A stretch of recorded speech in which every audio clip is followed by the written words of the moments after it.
This is Morgan Hazelwood, back again with more writing tips and writerly musings. Today, I'm here to share with you Balancing Story and Scientific Authenticity, a DISCON 3 panel. In December of 2021, I had the opportunity to attend DISCON 3, otherwise known as Worldcon, and I've been sharing for the past couple months my notes from these panels. I think this is probably my last one, as the recordings are about to go offline. So the panelists for the titular panel were Catherine Asaro, Derek Kunsken, Eva Elasegue, Leslie Robin, Makel A. Jacob, and moderated by John Ashmead. The panel description was as follows. Many readers love real science, or just the appearance of real science in their science fiction. It is no small challenge to create compelling literature that also triggers a sense of scientific wonder. Panelists discuss how to do it right.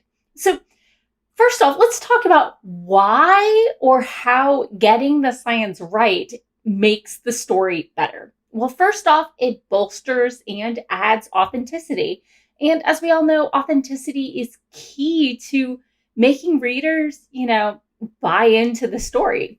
Secondly, it can establish the basis of the story. It can be the idea that triggers the entire thing. And thirdly, spinning something around that quote unquote one true kernel can give a lot of enjoyment to the readers who enjoy spotting real science in their fiction. So let's talk about what types of science we're talking about.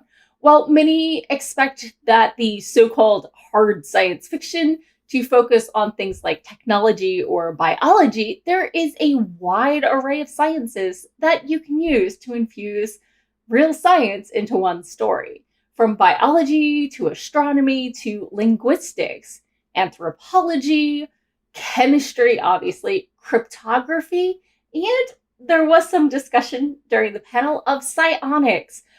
With assistive devices, technology has made reading minds almost accessible, although there was some panel discussion on how non-technological assisted devices, that how real psionics is without technology. So let's, next we had the panelists give their favorites and suggestions of authors and stories that have done it well.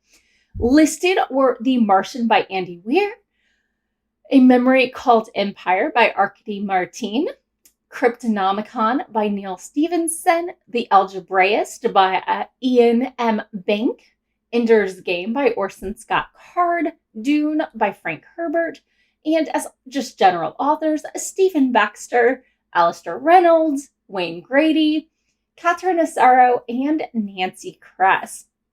On the more video, Arrival was mentioned for movies.